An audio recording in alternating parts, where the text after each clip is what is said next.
Welcome to the first in the Radical Honesty podcast. This is Brad Blanton. My name's Tony Shawcross. And what are we going to talk about today, Brad?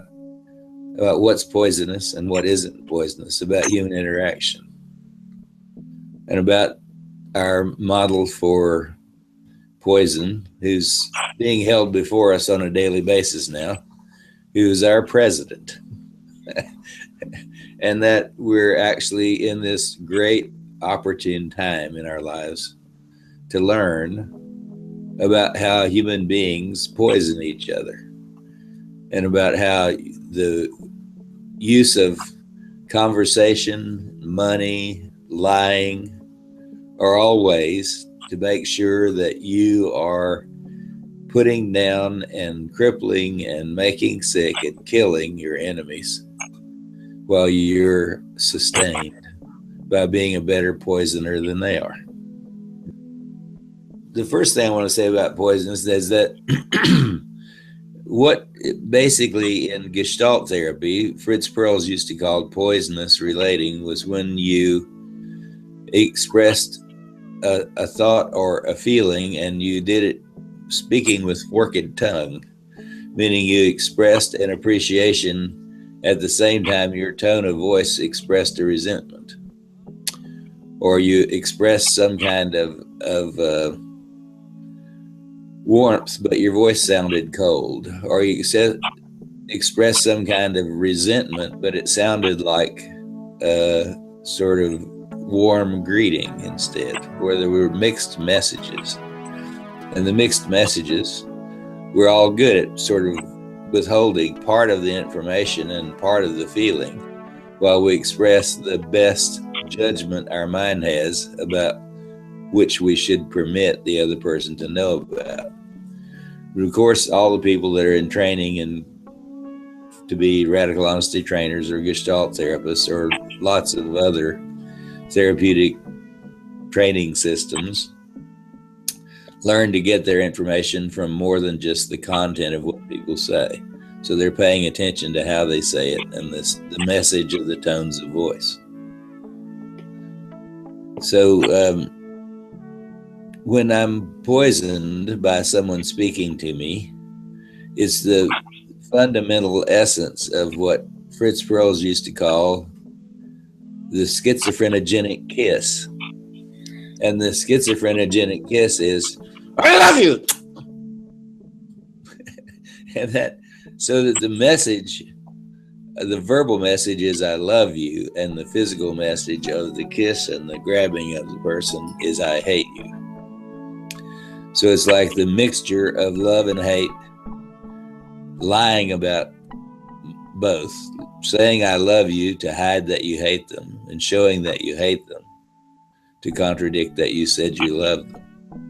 So it's like this is what we call poisonous. It's poisonous to little children. It's poisonous when teachers use a sort of formal, severe tone of voice when they're saying things to the children about how they're just trying to help them or being sweet.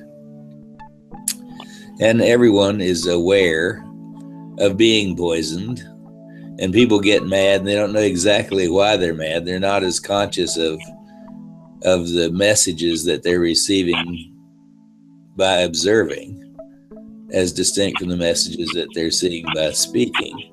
But they feel as though the person is lying to them at the very moment of speaking, and usually they're right, because we've all been systematically taught how to poison each other.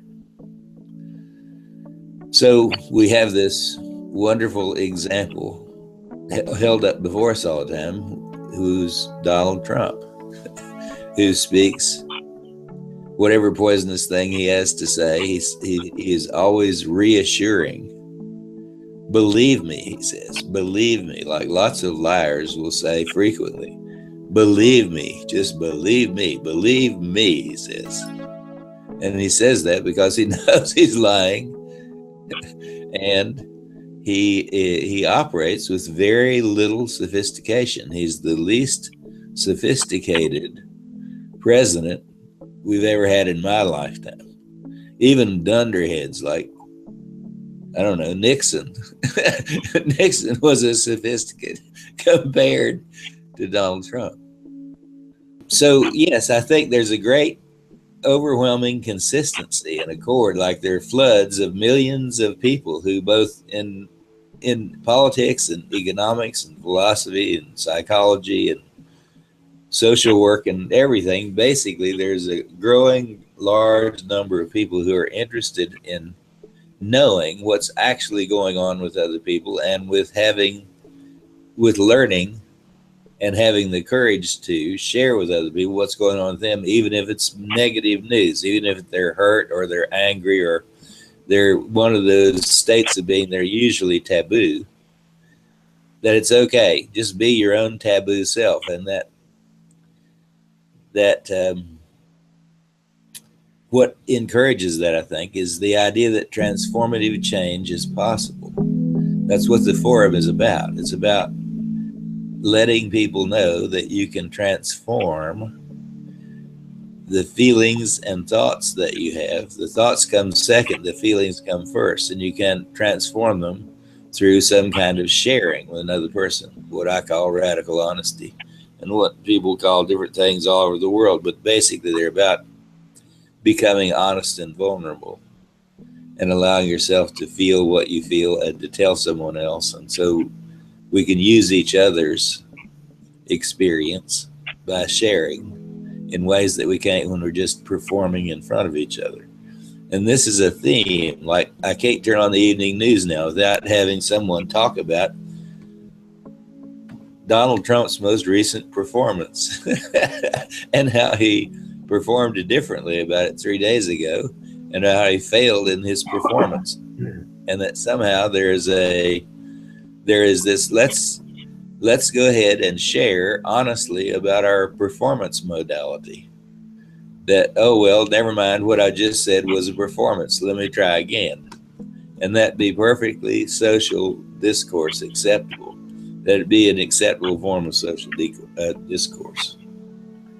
And you have to consider that, people are so hungry for authentic speech and the non BS rehearsed politics speech of government that even when someone is, like you said, unsophisticated and just, it outweighs, the distastefulness of what he's saying is overpowered by the fact that this is someone that's actually, I don't know. I think it wouldn't be what you would consider authentic expression, self-expression, what he's doing. But I think it's still the people's appetite for what he offers, because he's tapping into something, or else he wouldn't have won the presidency. Yeah. The appetite for what he offers, I think it relates to what you are talking about, to the idea of honesty. But it'd be important for us to draw a distinction between the kind of communication that Trump is doing, which appeals to people because it doesn't follow the same kind of slated, inauthentic BS that most politicians. Yeah, I agree. There was an interesting said there were 4 young people who were Trump supporters, and then that were interviewed yesterday on a Sunday, one of the Sunday news shows, and then 4 young people that were supporters of either Hillary or of someone other than Trump, and they all were interviewed with the 4 of them, and then the other 4 of them, and then all 8 of them together. And there was a lot of similarity. One of the things that was similar was they all don't value conventionality, that they all value something being other than what we call conventional wisdom, or what I suppose we could just call now conventional bullshit. that there is a commonality of all the people that support Bernie and all the people that support Donald Trump, is that they don't have much faith in conventional wisdom, conventional politics, conventional economics. They're not even interested in being either capitalist or communist. They're not interested in either one of those conventional systems. They're interested in something that has to do with people being honored and taken care of, but that other people can't take their stuff. And the arguments on one side or the other is who's going to rob who. And for me, the difference is not that there are people who are welfare rip-off people, but the biggest ones of them are corporations and rich people. They do a lot more robbery than poor people do. So some poor people get by with like sniggering by their little extra $2,000 a month through ripping off some kind of welfare program. But the corporate welfare is gigantic. The military welfare is gigantic, and it's based on incredible lies that are very poisonous. You know, it's a kill for profit system. And people are coming to understand that you absolutely cannot trust people in authority generally to be honest with you intellectually or emotionally. They're going to be performing in order to get you to believe something that's going to selfishly benefit them. And it's that poisonous acceptability of that poisonous mode of operation that is being questioned universally. It's being questioned by Trump supporters. They're not very sophisticated in realizing how ridiculous a liar Trump is. But the fact that he's willing to be ridiculous is valuable, because people who are not willing to be ridiculous lose. That's what happened to Hillary Clinton. She lost because she was not willing to be ridiculous enough. One question I have, and again, this might be a little bit of a rabbit hole, but what do you think about like this, thinking about like honesty, which is distinct from truth?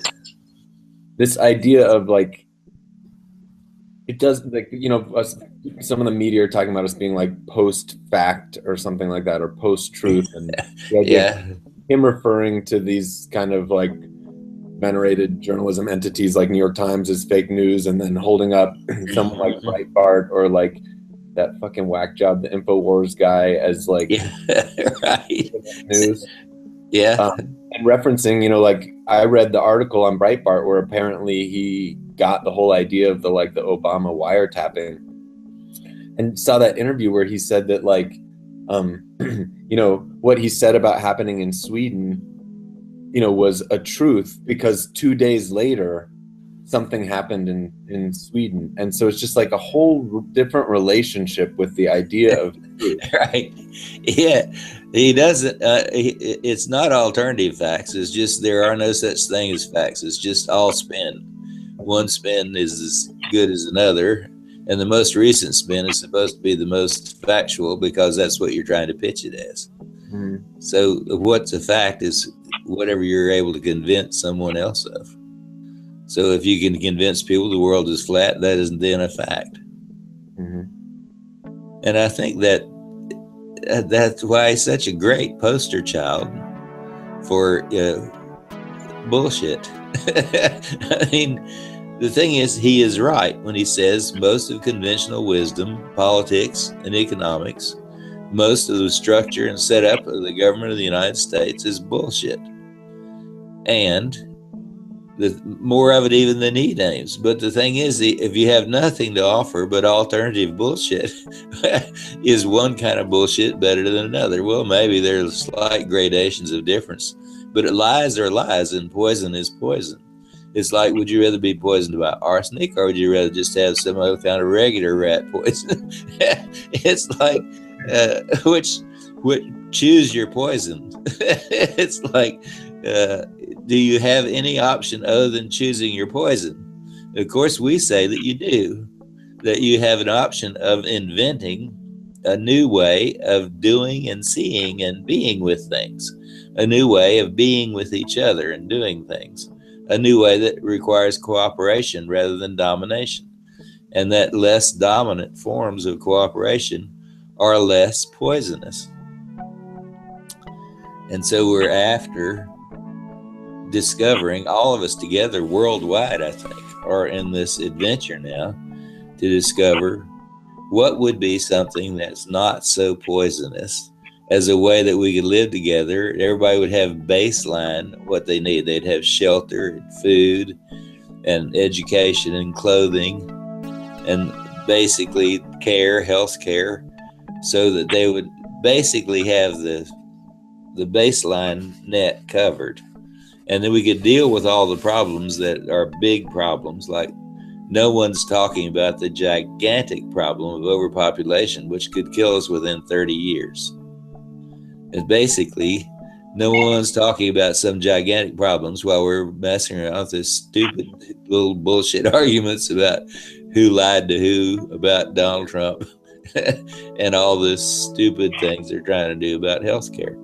It's like, it's maybe our only hope is that it's such a graphic presentation of bullshit, and that we will discover from talking to each other some alternative to imposition of one person's bullshit on top of another's. When you say lies are lies and poison is poison, and even talk about bullshit, I can't help but think, like you and I are kind of an affinity group, and people who are watching this are kind of on the same side. They believe one thing is a lie, and another person believes another thing is a lie. Uh-huh. And part of your teaching too is like holding on to belief isn't. So like when you say lies are lies, that's what Donald Trump would say about, Mm-hmm. what the distinction between what is a lie? How would you define a lie? Because I don't think he even totally knows the difference. Like, I believe like on some level in his psyche, he does understand the difference and between a lie and truth, but I believe the like ego mode he's in, he actually, a lot of these people don't see the difference. And Mm-hmm. I don't know how to help. We're working with a foundation called Democracy Fund that just pooled, tens of millions of dollars with other foundations, saying like, how did we lose like sight of like truths and facts and science and evidence and that sort of thing? And how did we get to this point where people, would rather believe a convenient lie and call it the truth than believe like an inconvenient truth? I just get confused by how our world is the way it is, and it does seem almost like we have a team of people who believes this is a lie and a team of people who believes this is a lie, and it's hard to distinguish what's the difference between those two. Well, we can't make lying any less complex in order to try to deal with it, because the fundamental first step element about lying is that we have to all acknowledge together that withholding is lying. And basically what we call security, we have like, I think now we've lost a few of them, but we now have a total of, it used to be 28, now we have 23 so-called security agencies in the United States government, not just the CIA and the FBI and the military and all that. Basically, all these subparts of government have their own security units. And our concern for security, our tradition is that the way you provide security is by withholding information and by keeping secrets.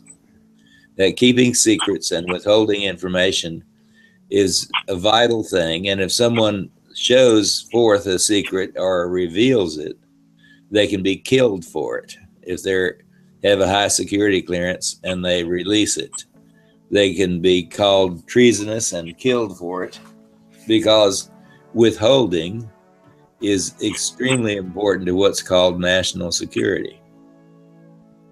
I believe that that itself is a lie, and that we're trying to go through a transition that will allow us to have our security based on sharing information rather than withholding information.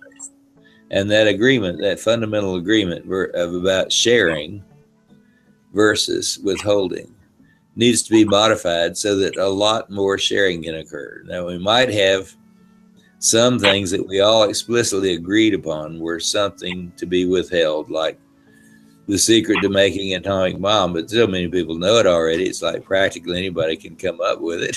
It's like Yeah, I doubt if there are very many things that are worth withholding. I think that withholding of things that they're currently withholding, that every president continues a lie, a bunch of lies that were considered top secret from previous presidents, previous governments, and they never get revealed because a part of what they do is participate in the ongoing dog and pony show that's called officialdom, or the government of the United States. And somehow we who have been around as protesters for many years, and a lot of younger people are tired of that pretentious, secretive withholding. And the biggest lie, the first lie to deal with, the first system of lying that we all approve of, is one that says our security depends on withholding and lying by withholding rather than by sharing. And that's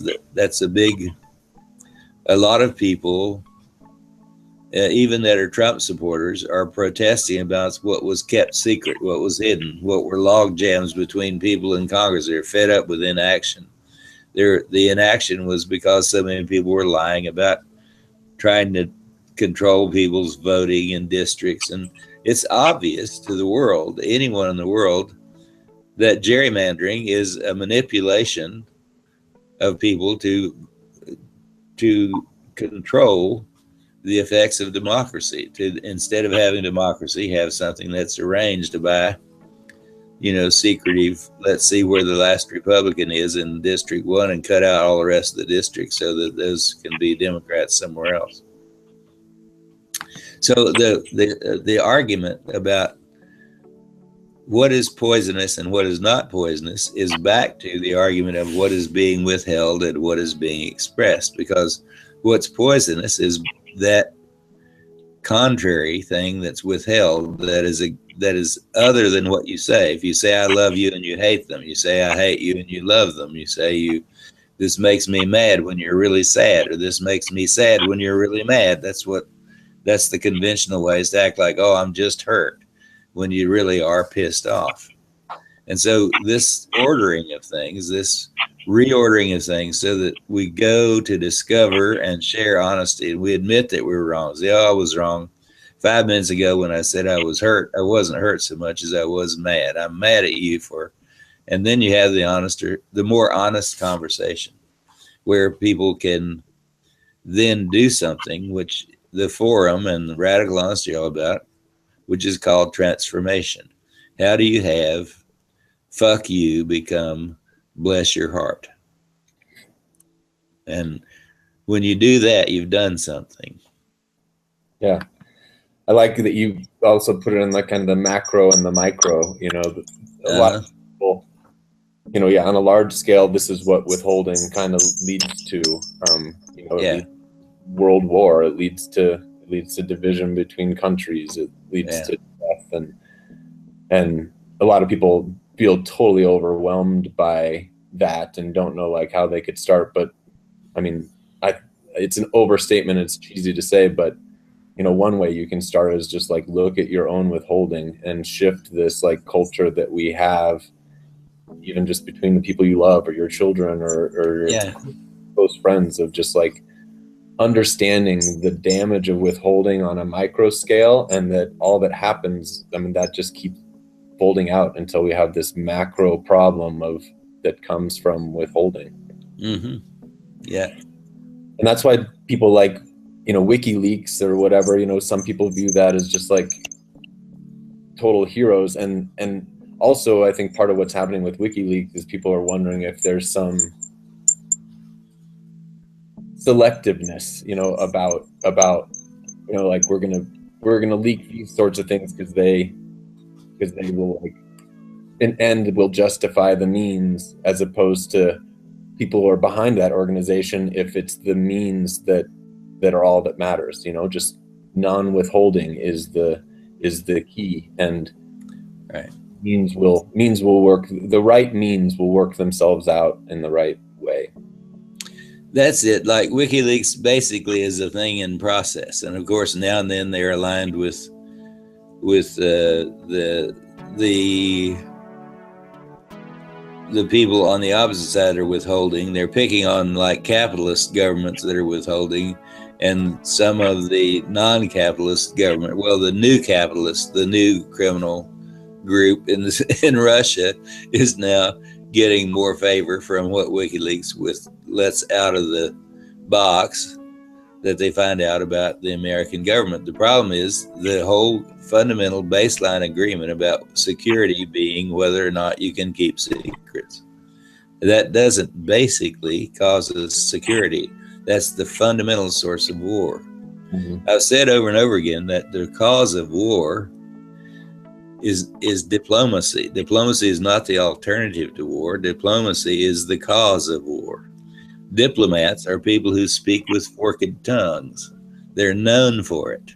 They say, yes, we agree to do this, and all of our resources are dedicated to this, whereas secretly, a big portion of their resources are dedicated to something else that they're not telling you about.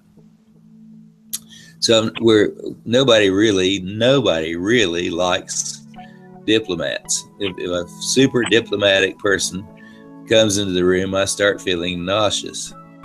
And basically, at least Trump is so stupid he can't be diplomatic. Learning something about an alternative stupidity rather than the conventional one. I was really disappointed in President Obama. And even though by now, he looks better and better every day, the thing is, he still never told the truth about his resentment. He never learned how to fight. He always started off with an argument with, how can I compromise? And I don't think you ever want to do that. You want to start off saying, you're the most rotten son of a bitch I ever heard of. I'm never going to do anything you want. You can kiss my ass. And if you don't like it, fuck you. We'll try to figure out a way to kill you. Then that's the beginning of what we call a conversation. It's not going to be, okay, now I'll give you 3 bushels of what I said I wanted to keep. What else can I do to get you to do what I want? I don't think that's an honest conversation either. So we have to have this basic, big conversation about how we can work together in a way as human beings that helps and sustains more of us rather than poisons more of us. That we poison each other by withholding information. And that the way we withhold information and poison each other manifests itself in our personal lives and in our immediate surrounding social lives and in our international lives. In our economic life and everything, basically, is if we can stop poisoning each other, if we can stop being poisonous and speaking with forked tongue, if there's some way we can admit to our goodness and our badness, the good things we've done and bad things we've done, go ahead and share it and say, instead of being a great king of human beings or queen of human beings, I'm just another jerk like you, and every human being is organized around an asshole, and that's where we're going to start. And then let's see what we can get to from there. Good. Yeah. And it does come back around a little bit to what you're saying about everyone needing to have those basic needs met, because we are in some ways probably wired to be focused on safety and to be focused on, like securing ourselves. And it's so much easier to tap into that fear motivator for people when they don't have those basic needs met. Yeah. And that when people do have those, it's a lot easier for them to step out of this fear and safety protection as their driving force that steers the ship of their life and their decisions and their communication, and step into like love and connection and the things that are actually so much more fulfilling to them than any of the fear and safety motivations. Mm-hmm. Yeah. I think that the idea of handling the baseline has been around for a long time, and we'll have to talk some more about it. But I think the conversation that I'm most fascinated with is if enough people who aren't smashed into a corner and worried about their survival are able to communicate with each other to invent new ways of having all of us survive, instead of having tons of billionaires on top to 1% and then all the rest gradations down of insecurity. that we could reorganize things that way and have our economic order based on that. That comes from a kind of a decision. If I won't poison you by withholding, if you won't poison me by withholding. Good. All right. Well, that'll be the title of our first Radical Honesty podcast. Is if you want to save the world, just stop withholding. It's a good first start.